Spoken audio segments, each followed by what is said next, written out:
Today we're going to be making a video on how to make bursting stars. This is inspired and based on a video that Mark Warner did, and I'll provide a link to that video in the description. I tried following along with it, but then got into a glitch. He apparently uses a Mac and this is a PC. I don't know if that makes a difference, but following along wasn't working for me, so I don't want to tell you how many times I had to mess around with this to get it right. So what I learned was if something looks easy, it's not necessarily because it is easy, it's because the person that's doing it knows what they're doing. And so that's a tribute to Mark Warner.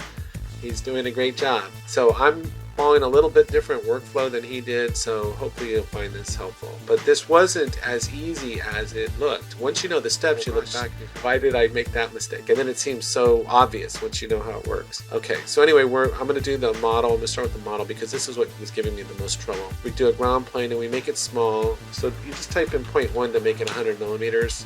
100 millimeters, 100 millimeters, and you do want to save the object, and you go okay, and there it is.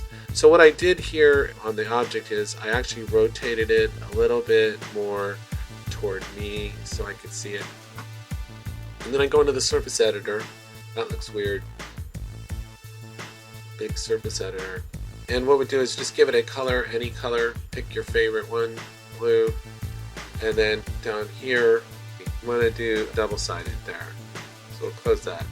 Okay, and then there's our ground plane. It's saved, and this is where I got into trouble. Okay, so now we go into the surface editor.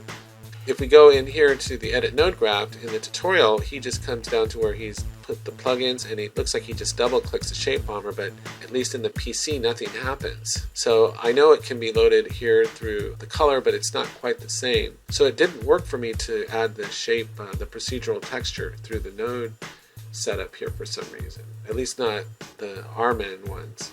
So what I figured out was, because all we're going to use it for is as a clip map, so I was able to add it here. So if you come to, on the surface editor, you come to the clip map, you click on that, you can set this to procedure texture, and then you have access to the shape bomber, which sounds like a cool name, by the way. It actually sounds like some kind of futuristic terrorist. Then here we can do stuff just to make it different from Marks. I'm going to put star 6, and then here's what you need to know about this is on the texture value is really the foreground color, and it's not really a color, it's just luminance. So 100% is white.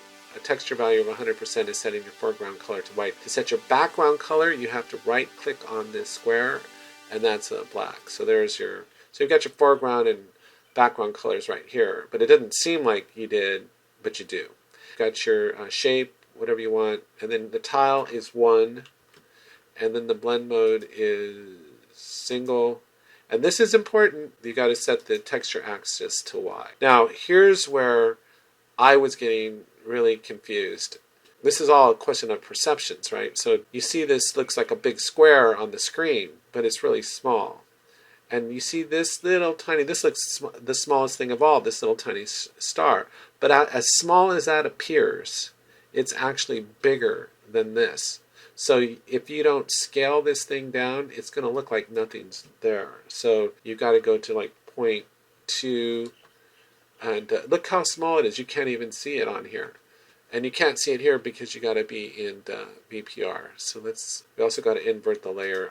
So let's get all that straight. So let me review this. Planar, your shape, 1, single, invert layer. So the background is black, foreground is white. You set it onto the Y and then scale it down. And then if you go into VPR, you should be able to see your star. And of course there it is. And you can change that, star 8 if you want. Whatever star, maybe I'll go back to 5. That 5's fine. Okay, that's kind of a cool one. Okay, so there you've got your star. Now basically once you've got this, you can follow along with the rest of the tutorial that Mark has. But what I can do right now is if I go into, set this back into wireframe mode, you can't see anything.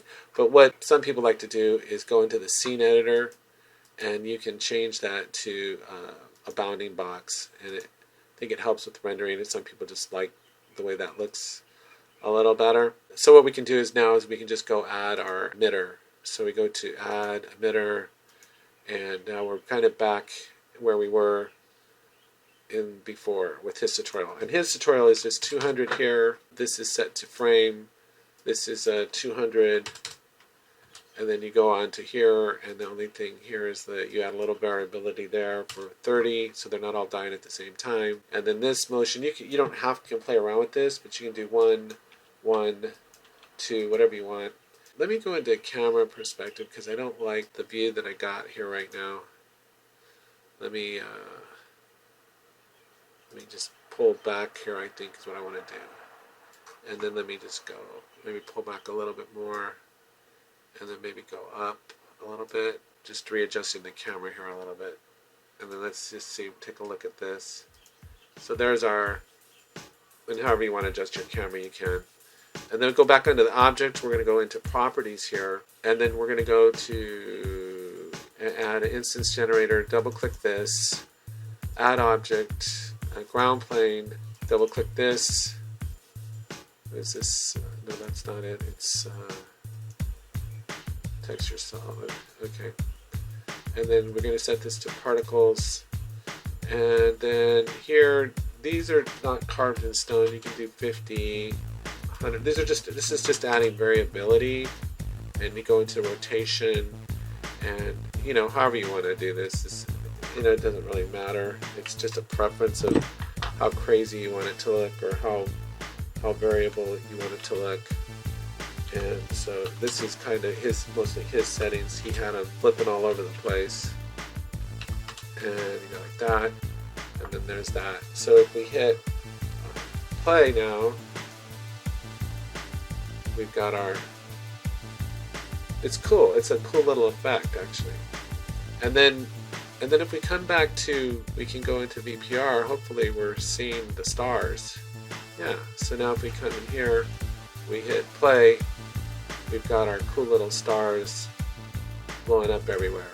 Now the only other thing, if you wanted to add more to it, you could go into the surface editor, edit node graph. What he does to kind of wrap it all up is you can add a, sorry about that, a spot, instance info here, and then a gradient here, just a gradient here. And then what you can do is just plug in this into input, plug this into color, come in here to gradient, and just, I don't know, give them any kind of color that you want. Let's see, I don't know, whatever, something crazy maybe. And just go, okay. And then you've added a little bit of color to the scenario there. And I don't want to say it's that easy, but it is, once you get past that, the couple little glitches, where to put everything at. And so that's all I had today. It's funny, his video was only 2 minutes, but when I walk through it, it's almost 10 minutes. So this is a good technique to practice, just to keep yourself. I think it's really great for people new to the program, just to do something that's kind of fun and easy. And once you figure it out, you'll wonder why you ever had any problems with it to begin with. So anyway, I hope you found this helpful. Take care and have a wonderful day.